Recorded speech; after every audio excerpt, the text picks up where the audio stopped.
Welcome to Church of the Chair, where we celebrate all the things we do while seated. I'm your host, E, here today with my co-host, Chad Lutzke.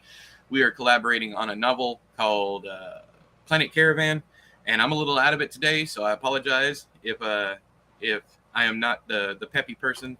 I had a couple days of pain and a little bit of relief that was probably too strong for me. But anyways, I am here. I am in a fog, but we're going to do this damn thing. I need to post this over to the Discord. I know that much.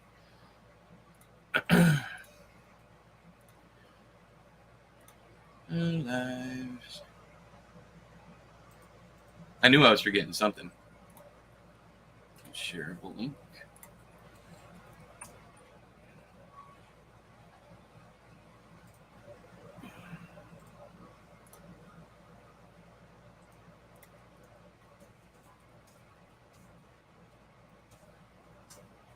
Okay, there we go. And this needs to change.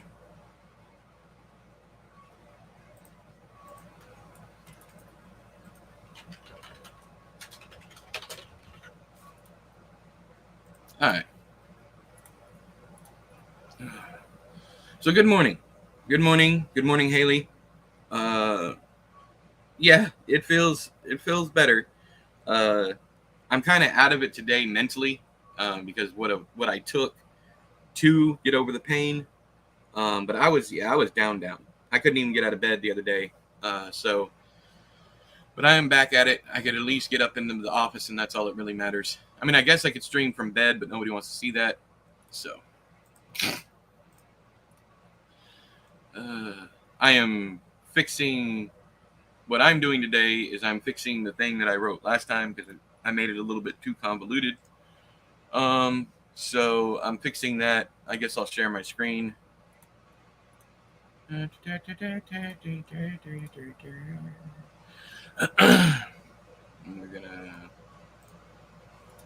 gonna go ahead and resolve that. Get back to it. Okay.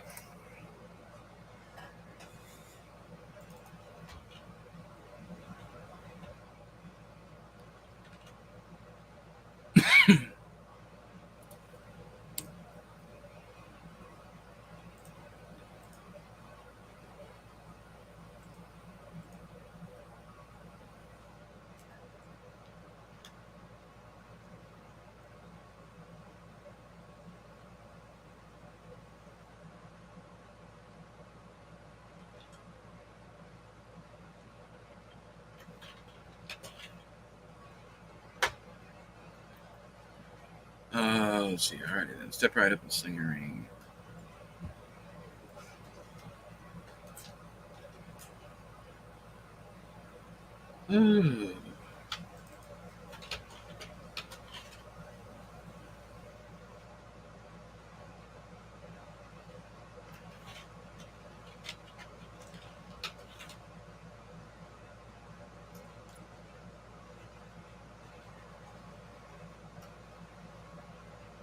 Ooh, I don't remember writing any of this. Okay.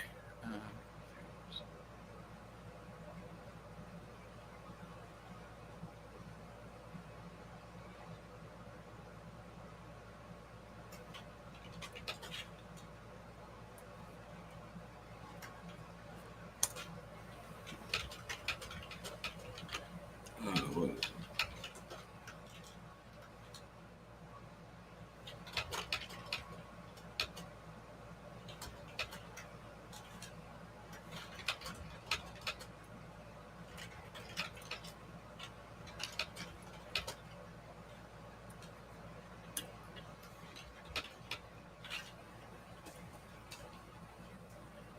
Oh Lord, I almost called Sam Cassidy.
Dang it. All right, let's go. Mm-hmm.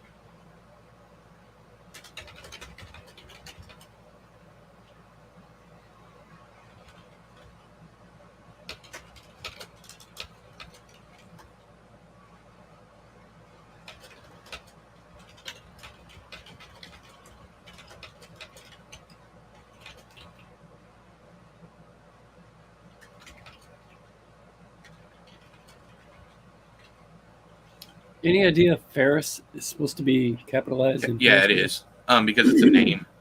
But yeah, 100% of the time, Ferris wheel, capital F. Good morning, Solvents. Good morning, Viking. I am busy trying to remember what the hell I wrote the other day, so I'm reading through everything and fixing a couple things.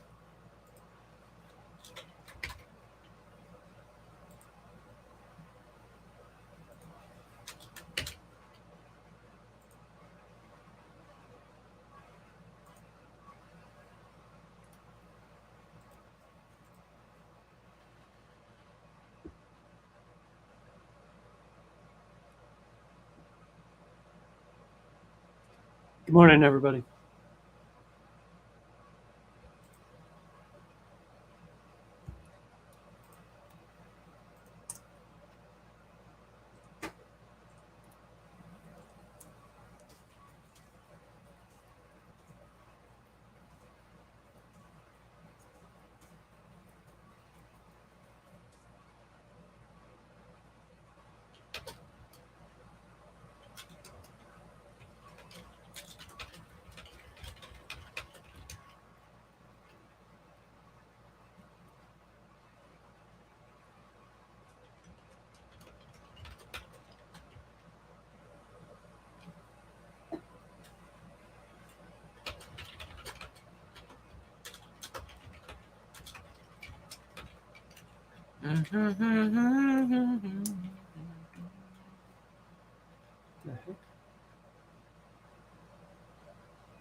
was I trying to say?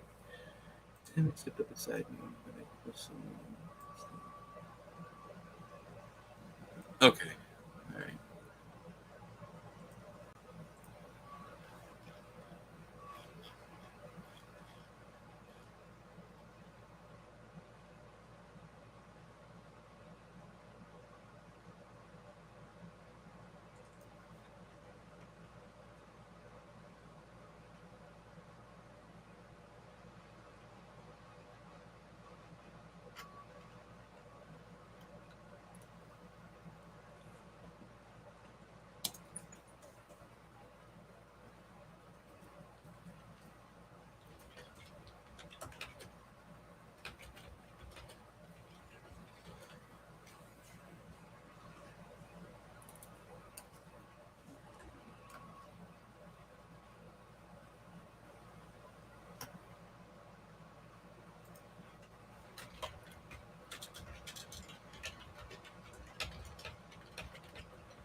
Okay, I think it's fixed. That was relatively simple.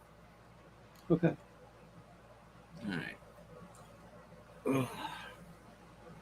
Now to read what you wrote after that.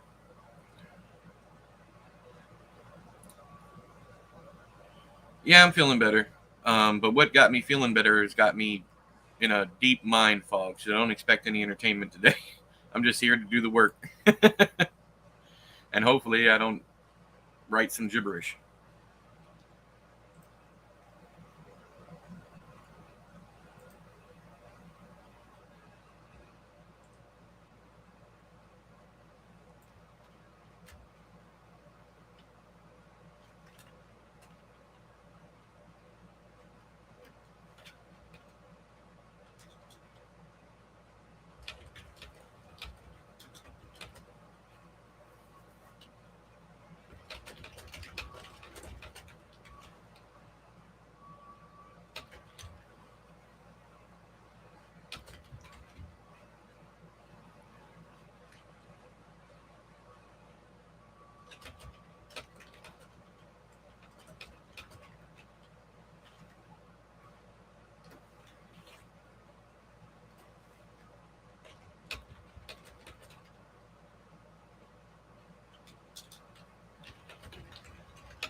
Sergeant Joe Cooper entering.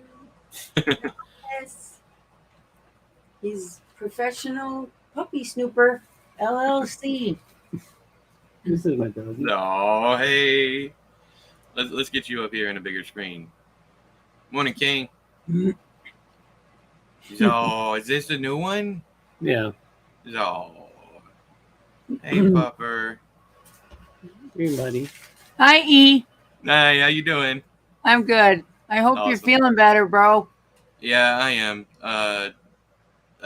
My nephew brought over some good stuff that got me over the hump. So here I am. Oh, good. Yeah. I'm still in a brain fog, but I'm here and I'm working. Good job.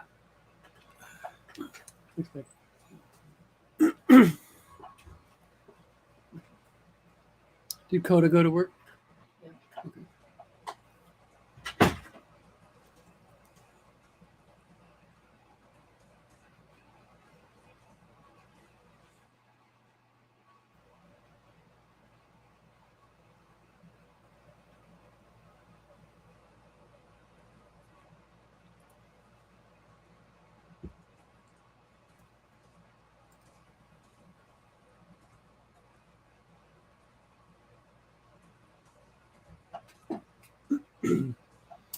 Thanks, Viking. I think my daughter or my wife. No, I think my wife bought this for me.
All right.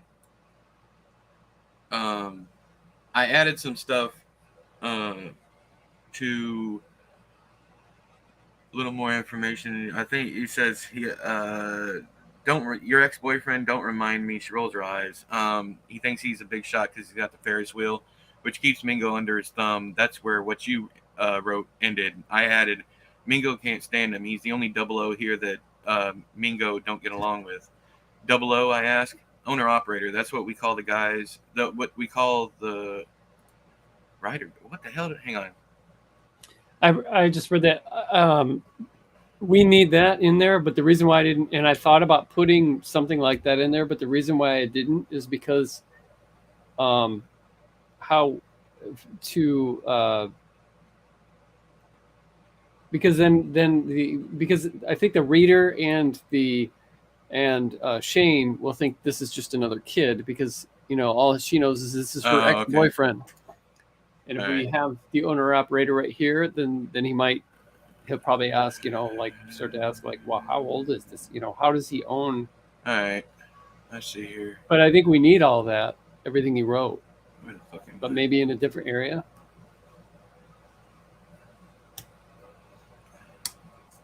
I think that's back to what you had.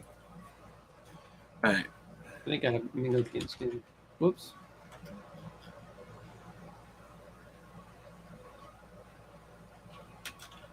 God darn it.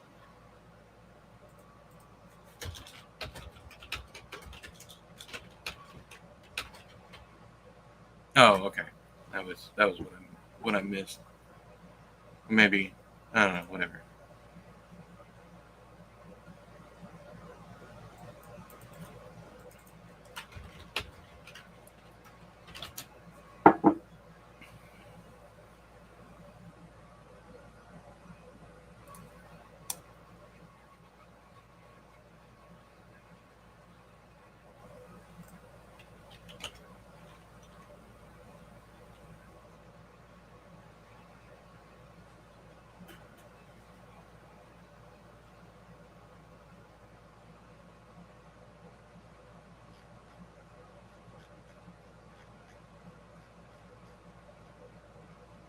You want to drop that on the later section?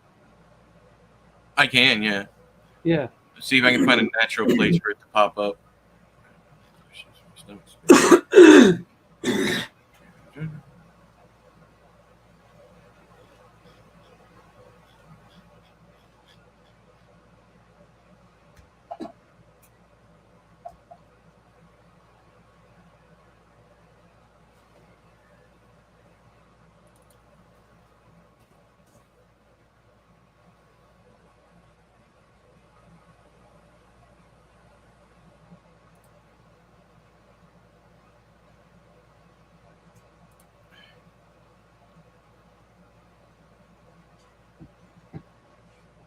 Oh, okay, I get it. Ah, fuck.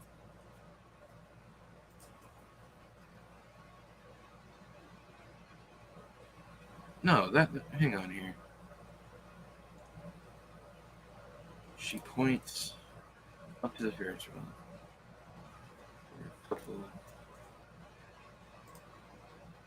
In the book of the green extra. Okay, that's where the open quote should be. Right, when ride was over, Mingo attacked. Okay, that's what confused me.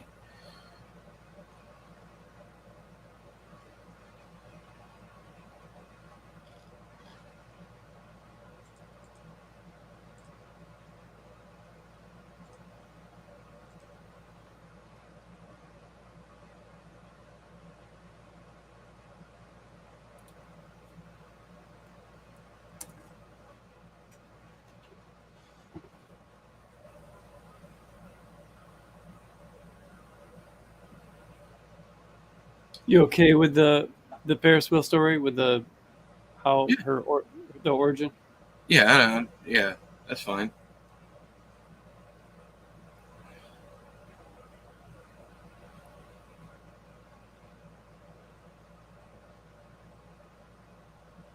I'm wondering if he shouldn't have a bigger reaction to the touching. Right off the bat, maybe because he's in his own head, and just assume he's thinking more about himself than what she's actually saying. Because it does go. Suddenly, I wish Mingo could see where I live. Push Uncle Trav to on the ground and beat the shit out of him.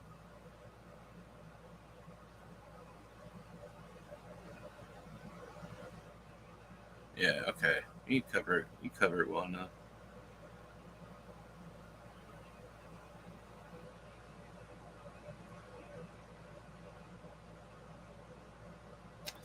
Oh, you mean like maybe he's not receptive? I don't know. Well, it's a matter of the extent of his reaction. It's like, does he just? I don't know. I guess as a reader, I'm sitting here wondering why he doesn't have a bigger reaction to her just coming out and saying, "My dad was touching me on a Ferris wheel," and she just blows right through it, and then gets it. But then she just keeps on going. So, I mean, the last thing on his mind would probably be the bit that you touch on, which is he's thinking more about how, and he's also just 16 years old. So, he would. I also believe that Shane would skip over, how awkward that is, and try to get to it, then try to think of something else. Yeah. So I'm fine with what it is, especially with someone that's so as assertive as she is, and so like she's telling a complete stranger what happened to her. Yeah, like and it's not the way she says it. It's almost like it's not even anything to comment on, because she's past it. So she's just like dropping the information and just keeps on talking. So yeah, I'll let the readers figure that out.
Yeah, Ice Mountain's good. You cut in line at Ice Mountain, the Ice Mountain, whatever. Yeah, and it's like a cheap spin-off of like Space Mountain and Disney World. Yeah, I'm seeing it. I'm seeing it pretty clearly. Give me a second. We cut in line.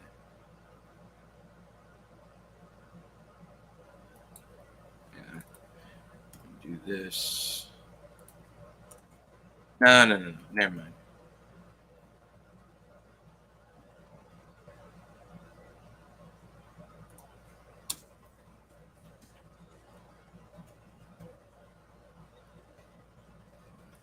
I don't know how to spell that word.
Oh, you're literally writing this. All right, I'm gonna stop. I'm gonna stop there. Morning, J Rod. How you doing?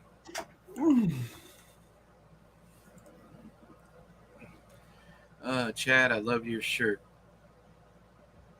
What's the shirt say? Dr. Loomis? Dr. Loomis. Halloween. Dr. Pepper reference. That's funny. Okay, that's cool. I have so many shirts that I have to cycle them out. Like I literally have to pack away boxes of shirts, and then like in a year or two swap out ones for. It's ridiculous. But I'm like a fiend when it comes to t-shirts. I got you. It's funny because in my original videos I had like 4 shirts and that was it. It was the only 4 that looked any good on me in front of camera. I would wear shirts until they were nothing but holes, like barely stitched together. In fact, I still have a shirt that is mostly holes that says, I keep it just for what it says, and now I can't remember what it says. It's like, oh yeah, everyone's entitled to be an idiot, but you're abusing the privilege. And I got it specifically for one job. And then it just sat in, and then I started wearing it all the time. Anyways, but the damn thing is covered in paint because I used it as my art shirt also. It's covered in paint. It's got holes. It should have been thrown away ages ago, but Shell's not the type of person to just like go grab the old clothes and throw them away. So I've had it for well over a decade. But anyways, the whole point of this story, I'm rambling at this point. The whole point of the story is I started buying t-shirts off $6 tees, and I would buy 10 at a time. And I did that for I did that 6 times in 1 year, and I started wearing them when I did my comeback on YouTube. I started wearing a different shirt every day. And one of the first comments I got was from Pat Costin. He said, what do you plan on doing with all of these shirts? I'm foreseeing that every single video is going to have a different shirt. What do you do with all these shirts? And the only thing I could think to respond to him was, I'm going to wear them. That's what you do with shirts. But yeah, I do the same thing. I have a wardrobe out here. I have a piece of pipe with shirts hanging on it, and then I rotate those out, take them inside, wash those, because I only wear them for like maybe 30 minutes while I'm shooting a video. So I'd wear them multiple times, then I take those out and rotate the other ones out here, and I have like 4 rotations built up. So I get what you're saying. I do almost the same thing. I just don't pack them up.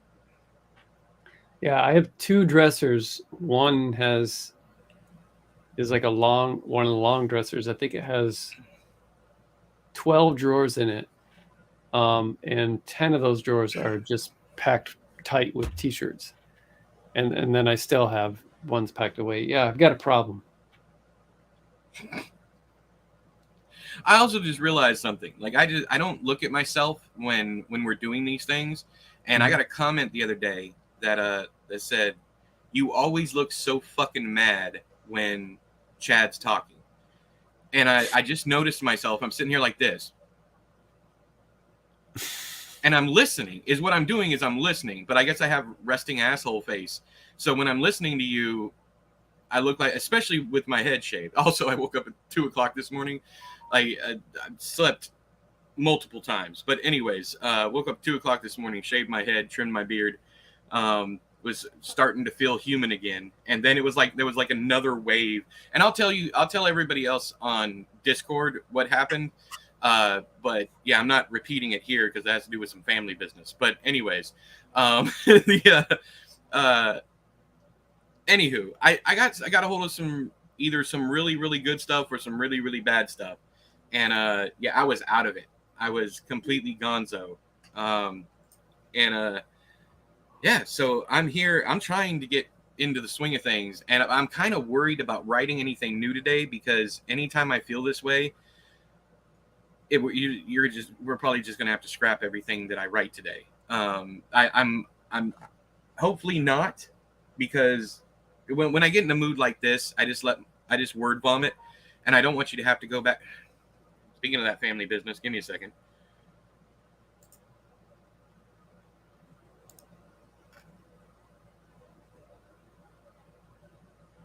Okay. All right. Never mind. Everything's good.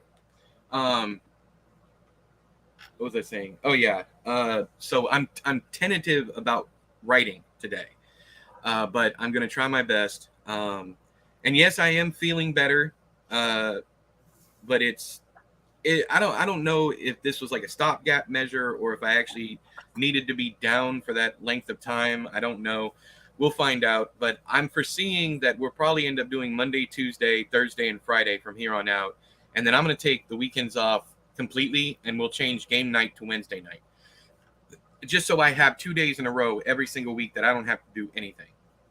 And I've already screwed up the daily uploads, so I don't have to worry about that anymore. I was 2 away from 100 videos. 2 away. So I'm upset about that too. I got too much on my mind, and here I am trying to work. But sometimes you just got to do what you got to do. And if I was down in the bed for another day, I'd probably be even worse off because I'd be so stiff come tomorrow. I wouldn't be able to move. It's like you can't win for losing when you have a condition like mine, because you have to be down for long enough that your body recuperates. But also, if you go past that time, you end up getting so stiff that you can't move either. So yeah, pacing myself, that's a great idea. The only problem is my body doesn't have and I was telling Chad this in text, I believe. Like I used to have a warning. Like the day before I was about to give out, I would start feeling almost like I had the flu, and my entire body would ache and my back would lock up, that kind of thing. My leg would stop working. I don't have that anymore. So I've been doing amazingly this is the past 3 or 4 months with no problem whatsoever. And the funny part, when we first started doing this, Chad was like, make sure you don't do too much, and so on and so forth. And I'm like, I'll know when it's too much. And I didn't know it was too much this time. It just hit me all of a sudden, because on top of everything that I'm doing here, I'm also doing things outside of these streams and outside of YouTube, and I just haven't had any rest whatsoever. And the game streams were helping because it was taking my mind off of all the actual work and life shit that I got to do.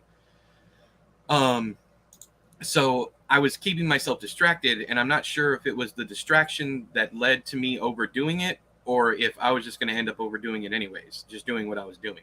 So the game streams were definitely a bad idea, because I was sitting in a chair for 3 hours on top of streaming with Chad, on top of sitting in at my desk trying to write, trying to do videos, trying to do all this stuff.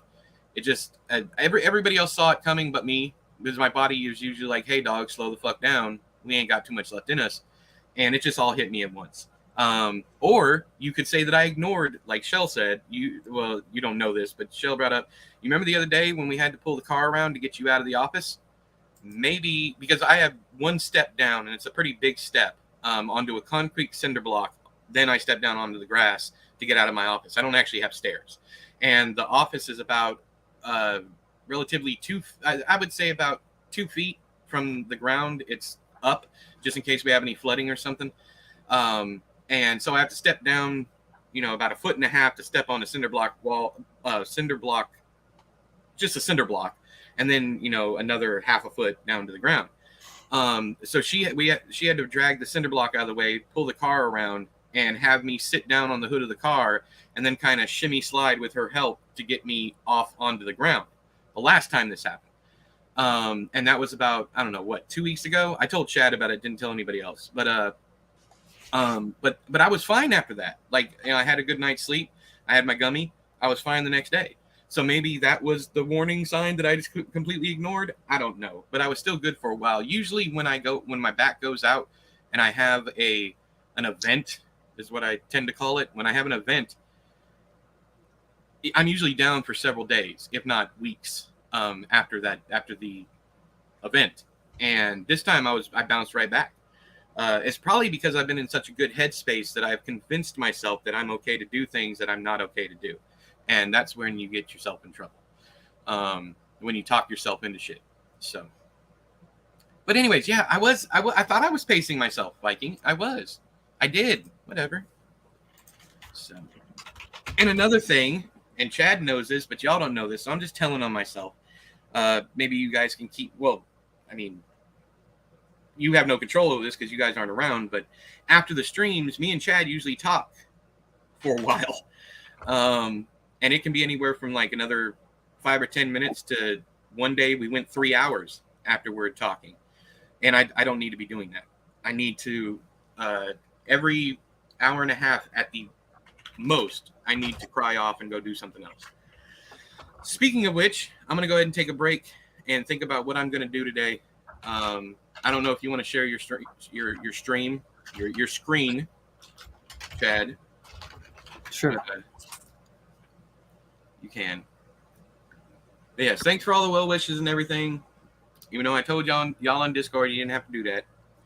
It was okay, because I wasn't going to be around to see it. Like, I knew I wasn't going to be checking Discord. So, but I appreciate y'all. Anywho, y'all read what Chad's writing or doing, and I'll be back in about 10 or 15 minutes. Get off me, Cord.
Be right back.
Two chairs.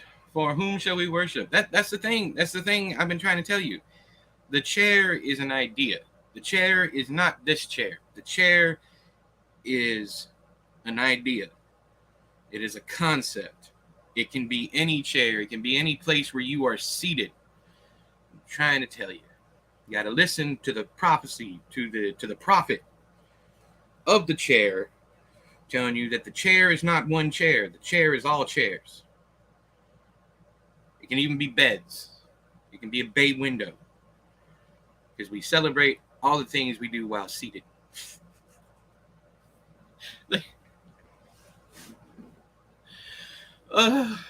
It's going to be a day.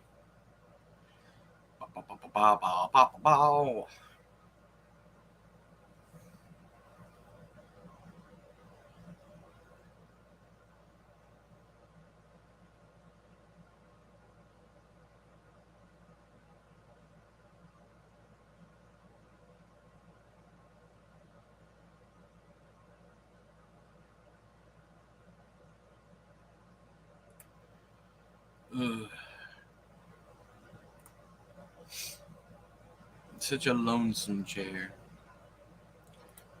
Lonesome chair. So who's out there working? Anybody else out there working?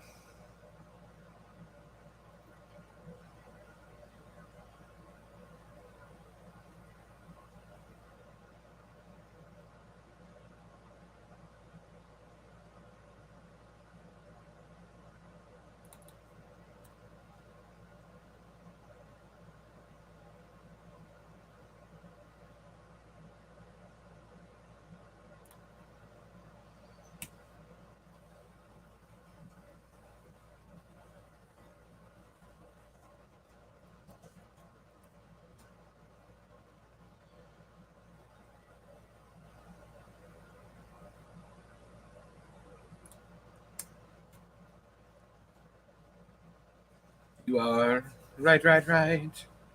Right. Right. Right. Right. Right. Right. Right. Right. Right. Right. Right. Right.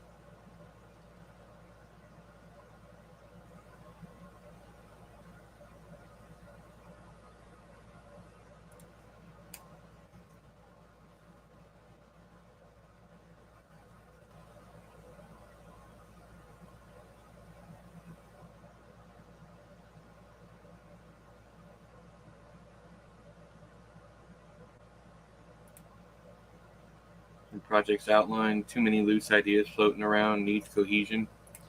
And also just remember that the best ideas stay with you.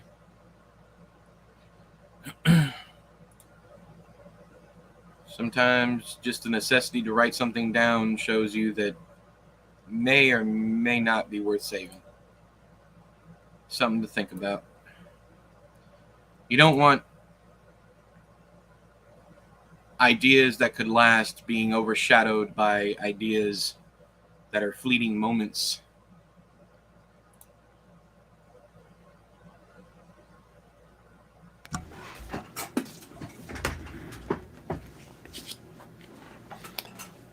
Dude, you think you could add I'm not exactly sure how this ring stuff works, but I added to where Shane, because I wanted to stretch out the struggle of this thing and show that more of the manipulation. So I had him giving a single ticket. Just he thinks he's going to get this for 3 rather than splurge for 20 right off the bat because he's so unfamiliar with this. And I was just going to move stuff up, but you've got, I want to keep everything that's here. And I really like this character, the dialogue, and I tried to use some of it too. Cool.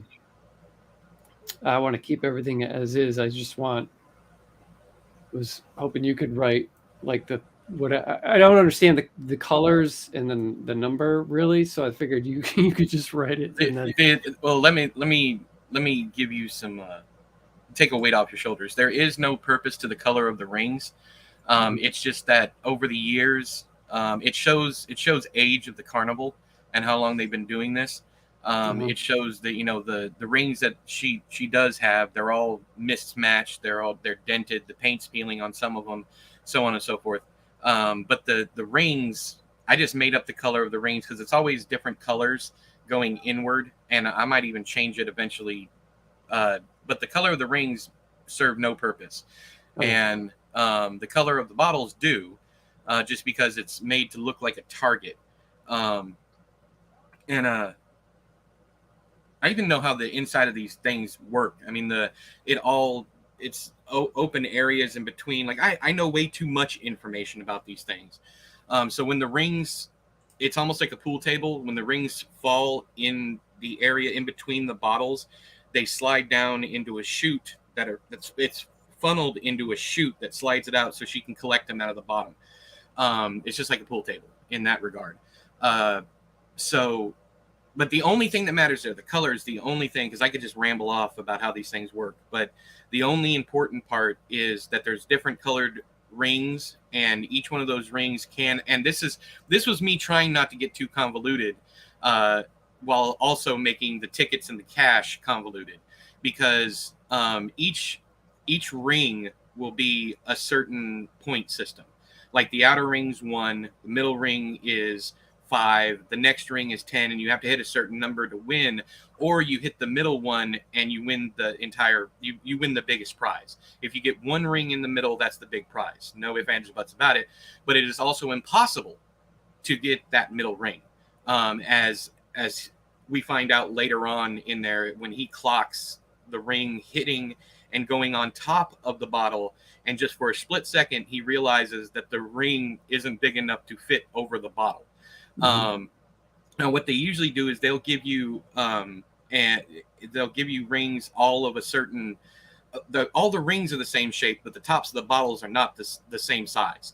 So you can easily get 1s, maybe even a 5 here and there, depending on which bottle you hit, but they're all just like minute. It's like a centimeter's difference. that they put in there. It's the same thing. I don't know if you've ever seen the test your strength things, and not the ones with the hammers, but the ones where you hang on to a bar. It's okay. So you don't have to do a pull up or anything. Literally, the only thing you have to do is hold on to a bar. And what happens is you have to hang on this bar for 90 seconds. And it's relatively easy if you have any upper body strength. You're just hanging, right? Well, at about the 10-second mark, if you make it to 80 seconds, they will unlock the bar, and the bar will start to turn, and you will just automatically come off of it. The only way you can beat it is to tuck your thumbs in and hold on so that you can maintain the bar. But all of these games are set up like that. All of them are set up to where they get you to where, you have either that or like in the ring toss, the very last stack they give you would be impossible to hit the middle one or whatever. It depends on how many you buy. And that causes drama. That causes the people behind you in line and the people watching going, oh, I can do that. He got so close. It's just like any, casino or whatever. Yeah. It's a gambler's fallacy. But all of them are rigged in some way, shape, or form, and the prizes are never worth what you pay for them. Because you can literally leave a carnival and go get a stuffed animal the same size for half the amount that you would have to pay to win the games. But anyways, back to what we were talking about. I can definitely make it. I can make this stretch out. The thing is, I didn't want to get too. I didn't know how long. First off, this is a long ass chapter, so I wasn't sure exactly how long you wanted to draw it out. I'm fine with a long chapter, but and then there's more tension down in the paragraph where the thing literally lands on it, and he notices that it's not big enough to go on it. So that's another thing. How much more do you want? I guess is what I'm asking, because I can do another like 2 or 3 pages. It's not that. I mean, it might be long in comparison to our other stuff, but it's really not like for a standard chapter. It's really not very long. Okay. I would guess it's maybe 4 or 5 pages long, 6 pages long, like on a book in a book. 100%. 100%. She would not say this. This ain't no easy peasy. 100% of the time, they are going to be like, "You're almost there," or "You're, this is easy. Come on, you can do this." They're always pushing the positive. But isn't she pushing for the to sell more tickets? Like he's just like, "I will give you 1 ticket." It's still she doesn't want to. The thing is, she wants the rube in this position. He's the rube here. She wants him to think that it's easy. And when he's failing, for him to see that as his failure and not a failure of the game. So it would be a push to get under his skin, to get to his ego, to be like, "Oh no, it's super easy," or whatever he would say. That they never say that it's hard. It's like, "You're almost there," or whatever. Yeah. More tickets. She could say, "Yeah, of course. The chances." What I would find a different way of saying this, but it's like the chances are always better the more you buy. That kind of thing. But it would always be a positive and never an easy. And never a negative, because they want you to stay there. They want to get that camaraderie with you. They want you to feel, they want you to trust them. It's always positive. Okay. But other than that, you sure about that, Kat? Yeah, that's exactly how they talk. It's just Barker speak is all it is. You try to rhyme everything, every fucking thing. That's another thing that gets that camaraderie, that feeling of, inclusion in, is always, it's just a very pleasant, even if it isn't a pleasant environment, they try to make it a pleasant environment so that you feel welcome. Okay, single ticket.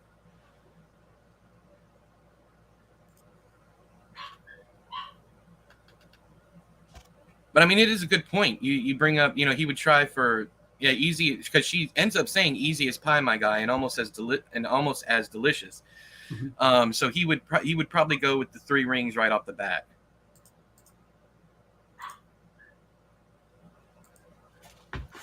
But it's funny because it's not a problem with the scene, but the scene in and of itself is quite convoluted, because we have an unwinnable game.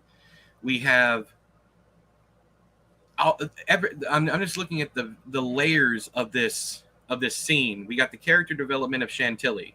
We also have the character development of the fact that Sam likes this kid, and Shane likes her back and wants to win, and then he doesn't win, which brings them to their close conversation later.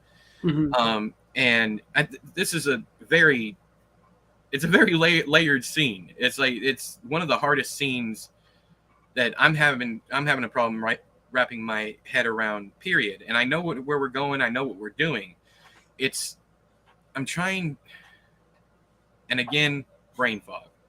So you want me to extend? Do you want him to go for the 3? Yeah, I want him to try for the 3 because it, you know, it's been described as easy. It looks easy. He's just gonna you know, for the first time, I just thought it would be unreasonable for him to just dive in and grab as many, you know, and then what was it? 3 or 5 for 20. What take it 3 for 5 for 20?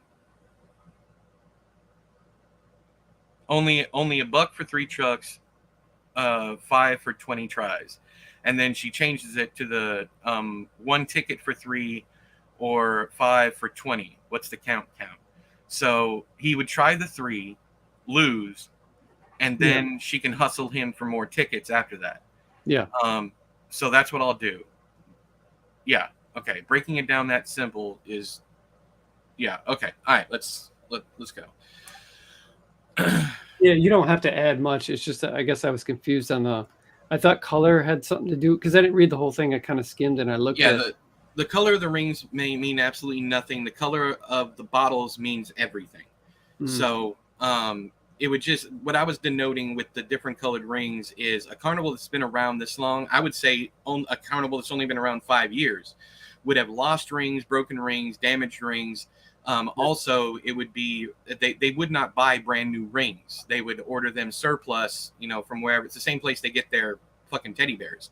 And those rings are not going to be, you know, the damaged rings just are going to be cheaper than brand new rings. So it was just trying to add a little bit of development there for how long the carnival had been around. But if you're getting stuck on that, a reader might get stuck on that. So I could do all white rings, and then we could get rid of that completely, and then just have some of them are worn and whatnot. I don't know.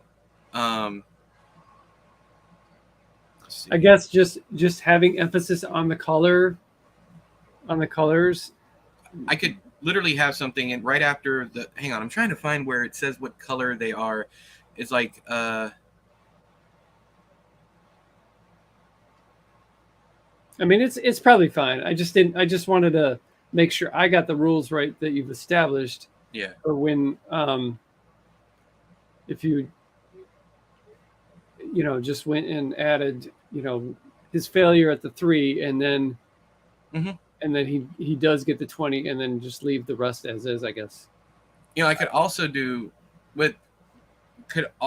add a little more. Hang on, I'm seeing something. Starts off with, if he starts off with different colored rings, and she puts, if the rings are all one color, and then she sets a different color ring up there for the other ones, those could be the ones that are impossible to win. So he's got the 3 that he actually had the chance with, but now he has what? I can't remember. It's 1 for 3 or something like that. Anyways, and then the next set are impossible for him to hit. I mean, I could go as deep as, you know, them feeling different weights, because that's a thing too. But they would like shuffle those together. Like some of them would be heavier so that you don't get the muscle memory, is what I'm trying to say.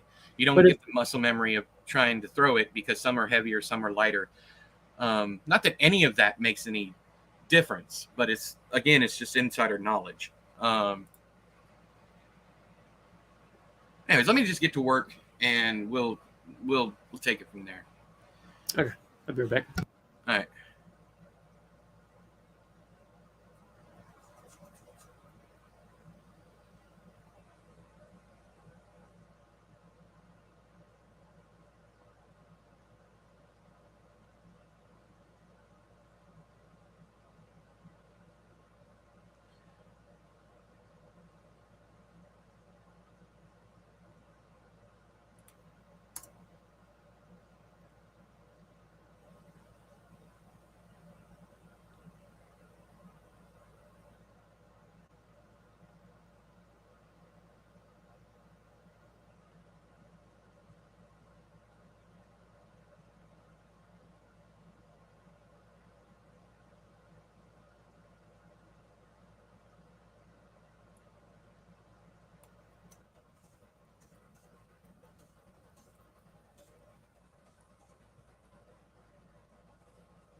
Hang on, hang on, hang on.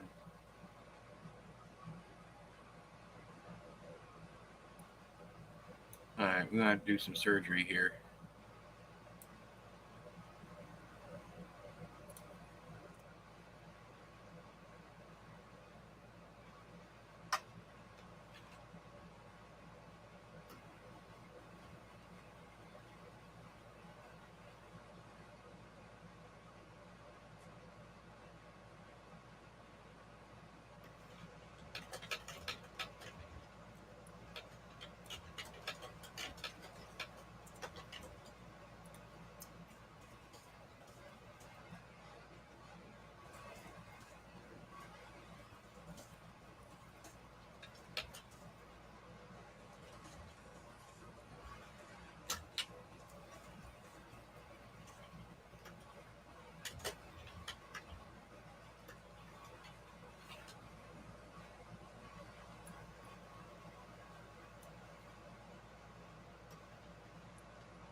Okay, I think I got it. I don't know. If not, we will work on it again.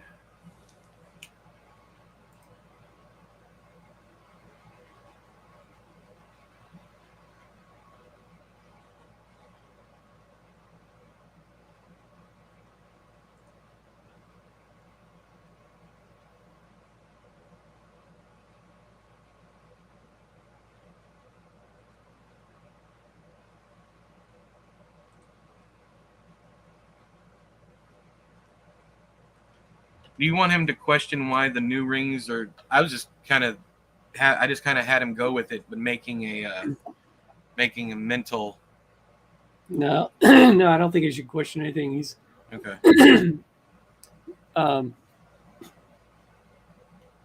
Yeah, not until and then finally, what's her name gives fills him in. Yeah. Hi. Morning, Tim. Yeah, I'm doing better. I have some stuff on my mind, but I'm doing better. My body's doing better, I guess.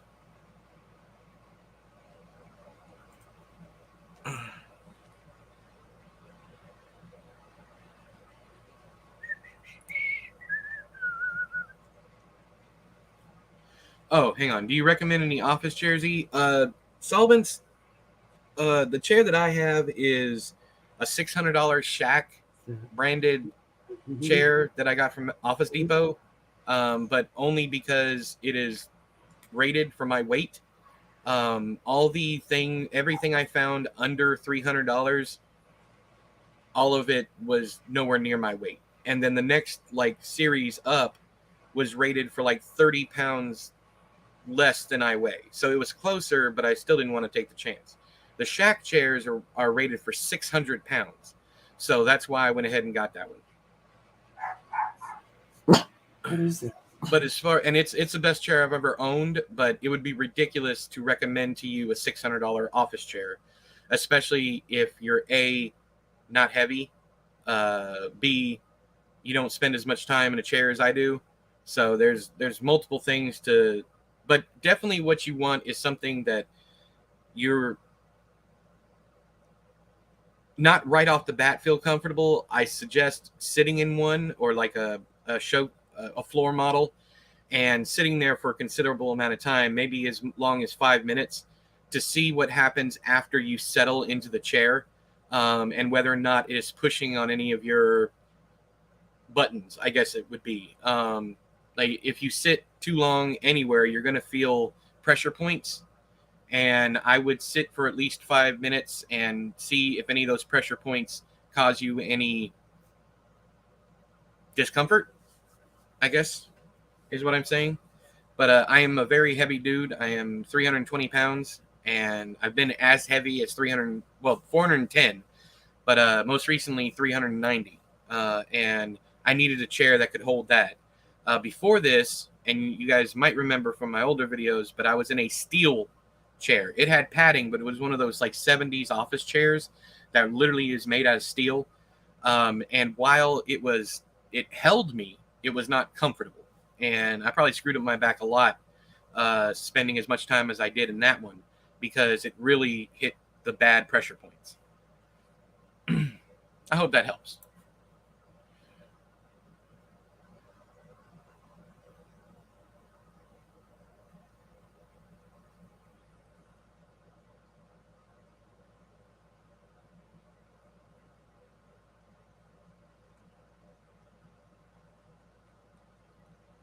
Yeah, I have no idea what I'm doing today.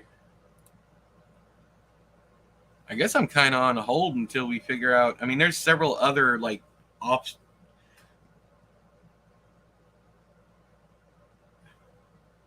there's several other scenes that I could write, but it's much farther into the piece. So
There we go. Okay, that makes more sense.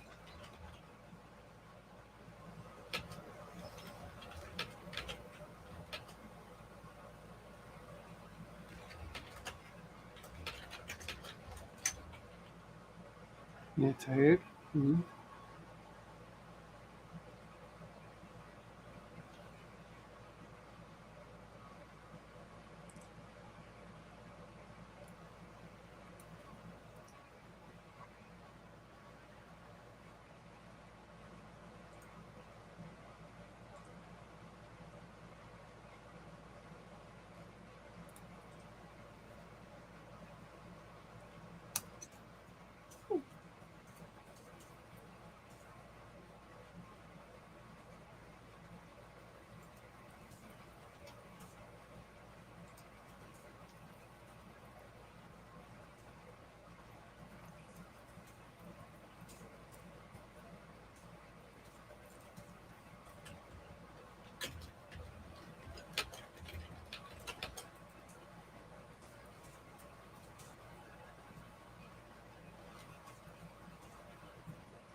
Oh, no.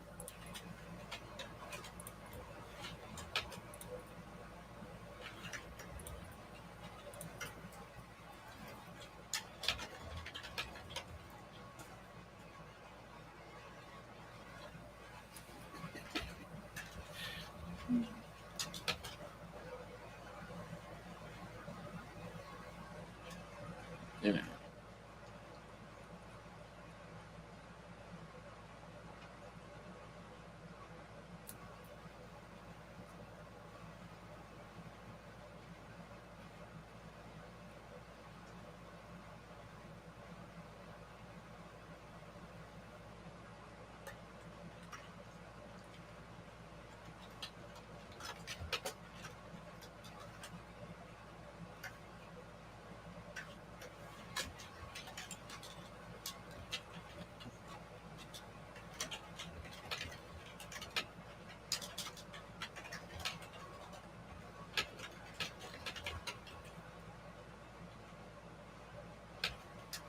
Hey, I want to change this. It said he said it was for a dog. Now I'm not so sure. What do you think about just I'm not sure? Just a single I'm not sure.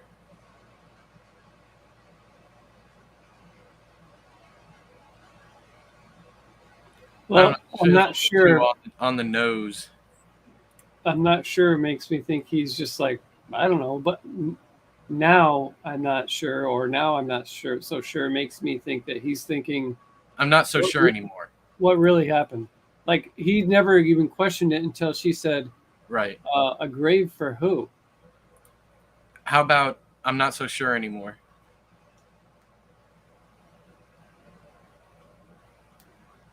Taste that. See what you think. Anyways.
Or I mean, it could be as simple as he said it was for the dog.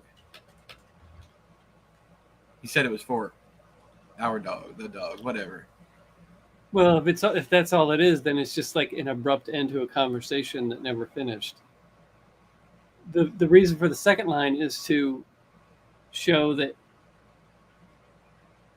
like, wait, we can, but here's the, we could.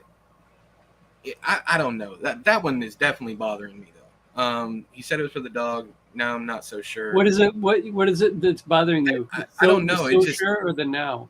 It's actually the whole thing. It's just like I don't know. Hang on. Let me wrap my brain around this.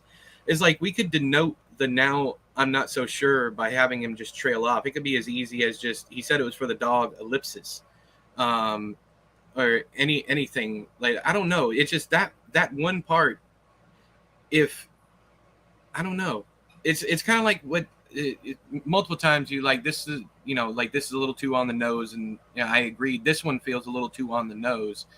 For it's almost I don't know that he would say like he's still I don't know. I don't guess it matters, but I've been stuck on that ever since you wrote it.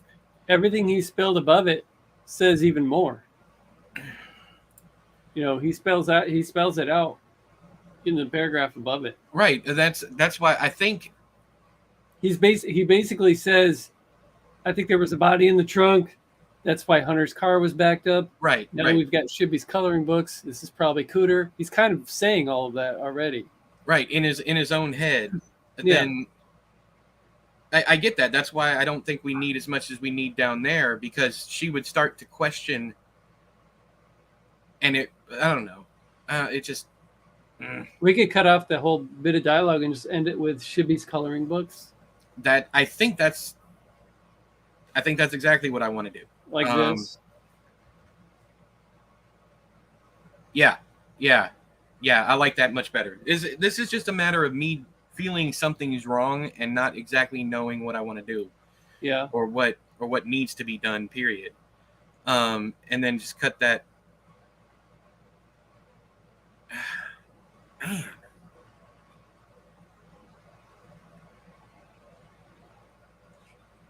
Or like I don't know. This is shit. But I hate getting stuck on stuff like this. Like he repeats her question.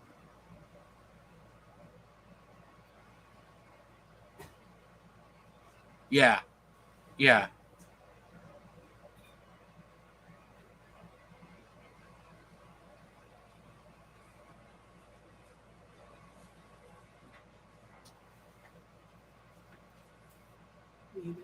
Anyways, we can move on. This is not something I want to get stuck on. It's just I don't know what it is about that. But that would fix it. That would 100% fix it. A grave for who? Just the thought. Moving on.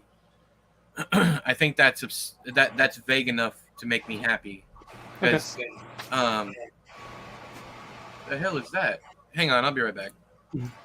I hear a loud.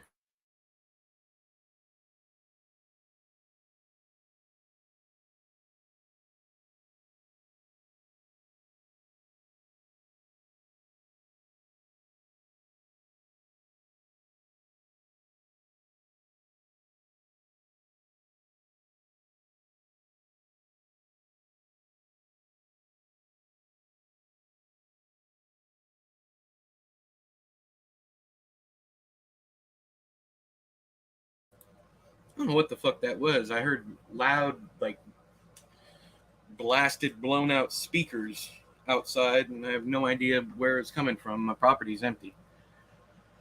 Hey, Haley. What if you have a drink and move on to another section? Yeah, I think we got it. It was just, I don't know. It seemed too, like I said, the only thing I can say is it felt too on the nose. And it's fine. I guess it's fine. It wouldn't. I don't know. I'm gonna leave it alone. We got it the way it is. If we decide to put it back, we can put it back. But I've read that ever since you first wrote it. I've been going back to it, and I'm like, something about that's bothering me, and I can't even articulate what the fuck it is.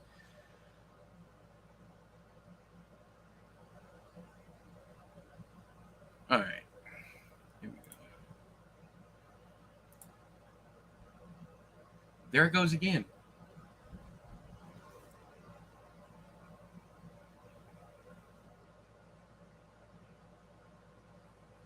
It is either a blown out speaker or somebody's dump truck in the distance. I don't know where either one of those things would be coming from, but anyways.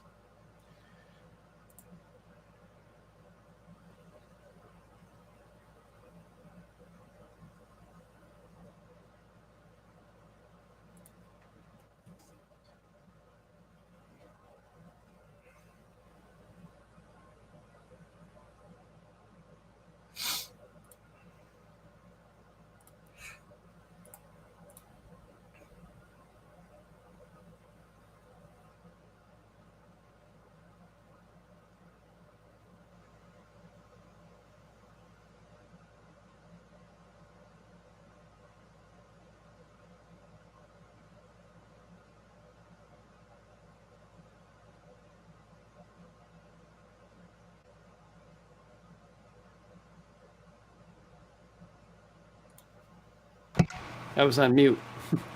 Oh, I thought you knew. I kept checking to see if you were talking, but then I got busy reading. I got till noon, and I think we should cut off noon every session so that I agree with that. Back and I don't want to get burned out too.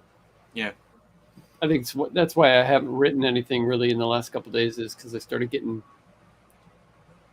burned out. Well, actually, what started it was I was going to clean up the blue section, and then I'm like, I don't know, I needed your help, and then so I was like, screw it, I'll skip down here, and then I just. Mm-hmm. I understand. It's just like I don't know what the fuck to do today. If I'm 100% honest, I have no idea. Like I could write. Here's the thing. And I've said this before over and over again, but I just want to reiterate it. I'm not the type of person that falls in love with anything they write the first time. I'm always about word vomit, always about just getting ideas out and coming back. And I have been known to cut upwards of 50,000 words from a book just to make the last line work and completely write the whole thing. I don't get stuck on that stuff. But the thing is, also, I do not want to waste our time collectively writing a bunch of scenes that, and this is, once again, it will not bother me, but I don't want you to have to waste your time going back and either fixing things or, so I guess what I'm saying is I guess we do need to talk about what we want to happen in this carnival. Unfortunately, I don't like doing that because it's going to take the fun out of it for me. But talk about, at least some guideposts that we need to hit in here. Like I have a reason for the whole, what I'm calling the fly trap chapters. It's a triple chapter that's all basically the same theme, but I cut it up into 3 because it works better that way. It's a little more suspense on what the fuck is going on, very weird interactions, that kind of thing. But the whole point, I'm once again just fucking rambling. The whole point is, I don't want you to have to go through 9 chapters of shit and be like, none of this works for me, and I don't even. We could fix it or we could delete it all, and then it's not about my wasted time. It's about your wasted time having to, because I'm going places that you don't like, whereas you haven't gone anywhere that I don't like. Literally, like the most conversation we've had about anything you've written was just now about that one line. So what I'm getting at is I'm very easy to please, and you have a very distinct vision. So these two things are going to bump heads at some point, even if we're cool about it. So I guess what I'm saying is, do you want to stop now and start talking about what we want to do from here on out so that I actually have something to do? Because I'm not going back and changing anything you're writing. And the reason for that is because it works. It's not because I'm like, oh, I'm scared of Chad. It's because it works. And you are a much better rough draft writer than I am. Because, again, I just word vomit. I get the ideas out, and that's why I'm not attached to anything. Because I edit myself more than anybody else edits. So, where do you want to go after? Well, how about we do this? We have outlined up until now, up until where we're at. I think we should outline again. Because we were fine until we reached the end of our outline. Well, the thing is, I could literally sit here right now and write 12 chapters with no problem, with just like little independent things that we could go back and make those scenes work to whatever vision we have to go to. Unless you would prefer me not to do that, because in essence, you would still have your own scenes to write, but in essence, you would still have to make those scenes work with what you're writing.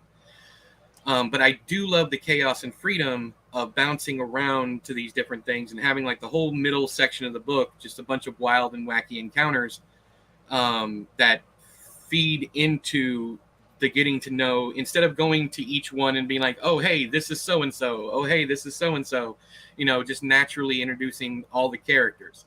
And, we even talked about the ending, and I didn't explain myself well enough for the ending that we talked about. And you mentioned, you didn't, does them using their superpowers at the end fit with a grit lick? And I didn't explain myself properly. It wasn't them fighting back against them with like blowing fire.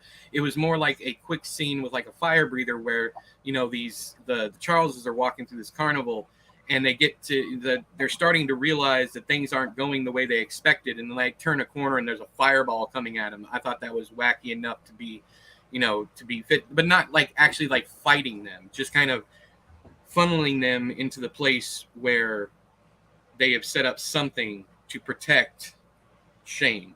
So I wasn't talking about a whole like bombastic, war at the end. So if you thought that, that's not. Yeah, I kind of pictured it as like we're writing this David Joy book, and then now we've got a Scooby-Doo ending. No, that's not what I was talking about at all. Just like that one scene is something that I saw in my head, but it wasn't going to be a battle royale with everyone using their tricks. I'm literally writing that book right now, so I don't want to write the same book twice. Yeah. But keeping it down to earth enough, while still being a engaging, fun ending that is tense. So I guess one of the things that I'm having a problem with is I'm not good at expressing vocally, articulating what I see in my head. I'm better writing it, so it's so much easier for me to just get shit out. But the problem, and I'm already seeing it, is the thing that we've had so far, which is you having to rewrite so drastically that you could have, just with the same information that's going on in my brain, you could have written the same scene 10 different ways than I would have written. So we're getting to the same points, but we have a different vision for what is. So what I'm saying is I'm fine with doing what I've been doing. I like the spontaneity of it. And again, I don't mind completely just trashing it and rewriting. But at the same time, I am worried about getting too far ahead and doing too much. So yes, if you want to, at least guideposts. I don't want to go too much into, this needs to happen here, but we need like an emotional signpost. Like we need to affect this reaction in the reader in this area to go here, maybe some subtle, basically like what you did where you said foreshadowing that Sam might not make it. Things like that is an emotional goalpost is what I'm talking about. So we can have goalposts without having plot or a brain or an outline, I guess. More along the lines of how do we get to this place? The thing is, the only place that we need to get to here, and which my brain is fizzling out on, is the only next real goalpost we have are the phone calls between Cassidy and Shane. So, because I just realized we still need the whole, for some odd reason, I already thought he stole the coke, and he's already got it there. That's why I was talking to you earlier about, where's he going to hide it? Yeah, where's he going to hide it? And we still need that whole other section where he comes home. I can go and write that, but at the same time, I don't know if you had that in mind or what. How about this? Yeah, I will, off camera, I will write story beats.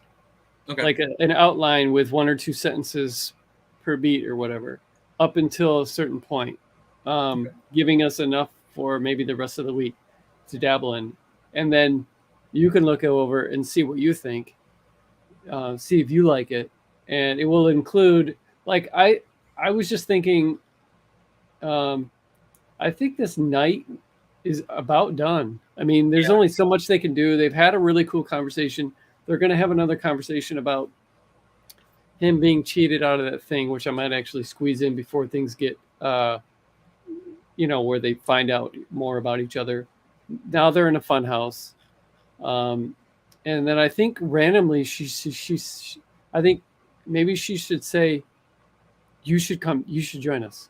And he's like, wait, what? See, I saw it happening completely. Okay. Yeah. All right. Let me, since that's what you see, let me throw out what I saw happening at this point is some kind of almost emotional goodbye. Like he doesn't want to go, and she doesn't want him to go either, but it's not it's a goodbye, and that's when he gets home and he's like, whether he finds something else has happened, whatever, but he gets back home and it's just that slap of realization that says, I don't want to be here. And now I have an option. And he can remember her talking about how Mingo let her join, saved her life, that kind of shit. That's what I kind of saw happening. Is like you've built up this beautiful scene with them hanging out, and we can tug at the heartstrings drawing that out by having them have to have an emotional goodbye, and then him going home, and then him realizing, man, fuck this. and just shows up, as they're packing up to leave.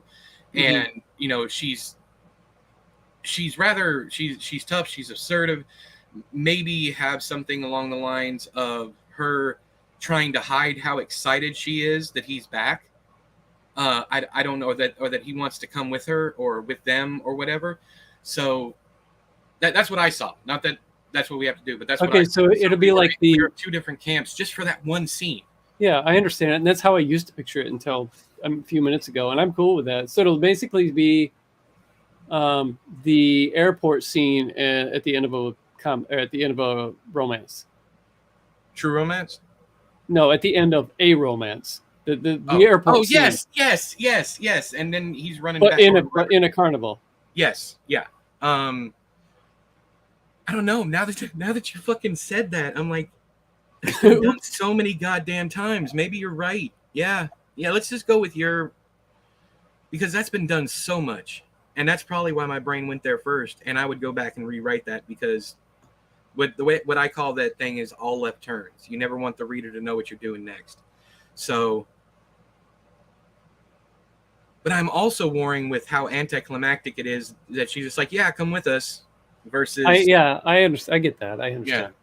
But I like it. Just talking about that, I like the fact that maybe she's like planting seeds in him. Is like, maybe you don't go home. Well, for anyone who reads the synopsis, it's going to be anticlimactic no matter how we do it. That's true, because you're going to say that that and even if they don't read it, by this point, I think they're going to catch on.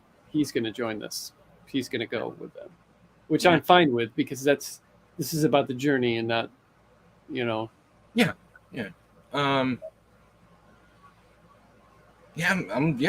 fine with that. I'm trying to think if there's a third option though.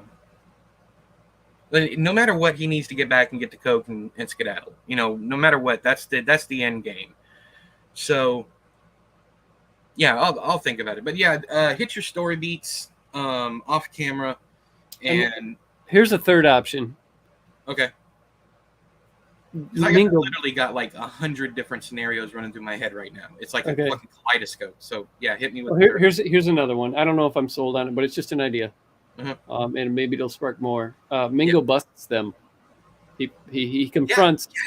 He confronts her. He's like, "What's going on? I saw you take the tickets. Yeah. Who is he?" And she's like, she kind of plays that soft side of his heart, and she's like, "He lives with coke fiends, and he's blah blah blah." And Mingo's like, "Do you want to be there, kid? You're coming with us." It's like, "Do you want to be there, kid? Do you really want to be there?" And Shane, and we could literally end the chapter on that, with Mingo asking him, "Do you really want to be there, kid?" And then the next chapter would be him back at home, and it would like fuck with people just for a split second before he finally is like starts packing up or whatever. And maybe the confrontation will add some suspense too. Oh man, they got busted. Now what? I love this because I never would have thought of it. All the other options I had running in my head had nothing to do with Mingo, and that solidifies how Mingo rolls. It's like he's more about saving people than he is about anything else. And with her explaining, that's another emotional connection. With her explaining to Mingo, hey, he's in a bad way, whatever, lives with druggies, addicts, whatever. They treat him like shit. So yeah, I like that more than either one of the other scenarios we discussed. Okay. That is fucking beautiful. I love that. Let's do it. Okay. All right. Yes. But it is overwhelming. And I'm trying to be as honest as possible here. And it is overwhelming having this much freedom. And I guess that's the problem, is I could literally do anything. Yeah. Anything with this. And it's all a matter of hitting the right notes and making sure that we stay on track. Yeah. I drank. I just drank. I did while he was telling me, I thought. But I'll drink again. It's coffee. It's not like it's really hydrating. Anywho. But yeah, I like that. Let's go with that. And then you can do story beats off camera. And I can come back and just tackle scenes. And then you can finagle them how you've been finagling them, beat them into submission and whatnot. But I do have, at some point in time, I do have to go back and reread all of this. Yeah, we both do. Yeah, just to make sure that, you know, there's nothing that's been left out. But of course, that's like a final draft kind of thing. I just don't want, I'm worried that there's landmines in here that, and just because I do it to myself all the time, I'm worried that there's landmines that I'm going to come back and find and be like, oh shit, that changes everything toward the end, and we might have to, but I don't think that'll be a case because they're very insular, that it's very tight. Like the beginning is all about this crazy family and everything. There's really no breadcrumbs or anything. And in the middle, there's not going to be any breadcrumbs either. It's more about meeting all these people. What I do not want, 100% do not want, is like a tour of the carnival with him going around meeting everyone. I want maybe either not a time jump or time skip or anything like that, but him having one scenario where he ends up bumping into each and every person, and to where it ends up evolving into a family situation where everybody wants him there, except for maybe Buzzard, of course. And I think we talked about this before, but Buzzard having something to do with the climax. Maybe he's the one who gives away Shane or whatever, whatever it might be. Maybe Buzzard overhears a phone call or something, any number of things, because Buzzard is our carnival antagonist, and he's got to have more to the story than just the jealousy of, you know, he's got to have something to do with the ending. So whatever you want to do there, as long as we're on the same page about that. Yeah. Okay. All right. Because I know we discussed this in bits and pieces. But yeah, these are the things, these are the struggles that come up when you're collaborating with someone. It's the different visions, because neither one of us are in each other's head. And even with someone like me who is completely easy about everything and doesn't care about anything that he writes, it still becomes overwhelming from my point of view, because I'm writing so much and scenes are changing, and getting it all straight in my own head, because I got my own mental shit, you know, the ADHD, all that stuff, having to focus. It'll be better with some kind of game plan now, whereas I thought it'd be more fun to just go off on our own and then meet back at the end. But as much work as you've already been doing, I see that being an issue later on, because I'm literally doubling your work while I am just having fun at the carnival. So, yeah. Anyways. Yeah, I think having some kind of map, some kind of outline to have a direction will be helpful. And you could still, it's still a sandbox. Characters are still going to pop up and be like, "Hey, I just created this character. I think we should." And I'm still going to write paragraph after paragraph of stuff that you get rid of. I've already. It's just going to happen, because there's a couple reasons. Even though Chad is no prude, don't get me wrong, but I am far, far more vulgar than Chad is. That's one of the things that has been very upfront since we started working together. From the very first line that I wanted to write to what, I knew that it was too much. That's why I ran it by him. And I am all about just the crazy, weird sexual encounters or menacing situations that have an undercurrent of sexuality, or weird sexual encounters. You haven't finished Broad Street yet. No, I haven't. But it's like the whole roast beef sandwich thing that I was bringing up with with the strong woman. I go that, well, you've read South of Here. The entire fucking book is like that. It's everything is one weird sexual experience after another. Even if it's not a sexual experience, there's some kind of deviant sexuality going on in every single scene of that book. Mm-hmm. And I got to reel it in, first off, because I keep forgetting that our main character is only 16 years old and has no sexual experience whatsoever. So that's an issue. Whereas I'm also coming from a different, maybe I don't want to assume anything, but I was a sexual kid at 11 years old. It was very weird and horrible situation. But so at a very young age, the only thing on my mind was sex. And that was at 11 years old, before I'd even fully fallen into puberty. That's the only thing on my mind.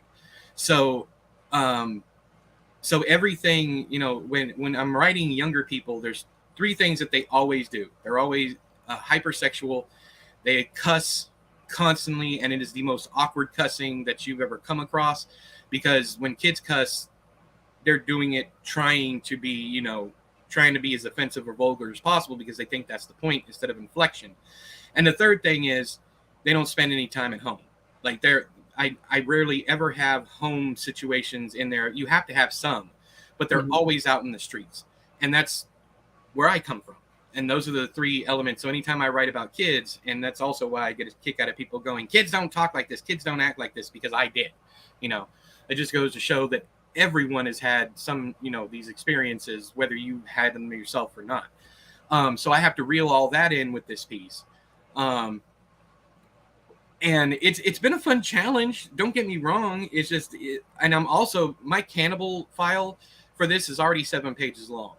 This is all the stuff that I've gone too far. Like, there's several things you don't even know about that I wrote that I ended up moving over because I knew it was going to be too much for you.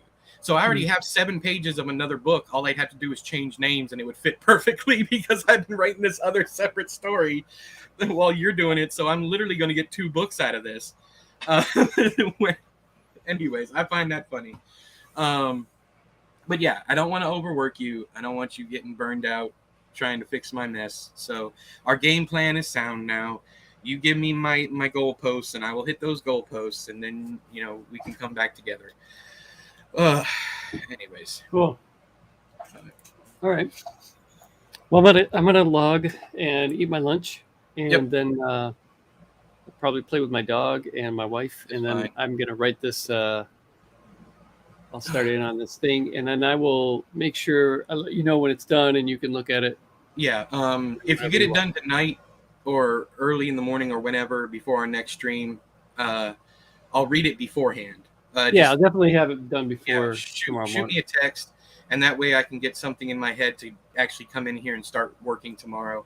But I can't express enough how great today was, just based on people seeing us have an issue. I like that this is public, that people can see that even though we're both having fun, things still need to stay on track, and making sure that everybody's on the same page.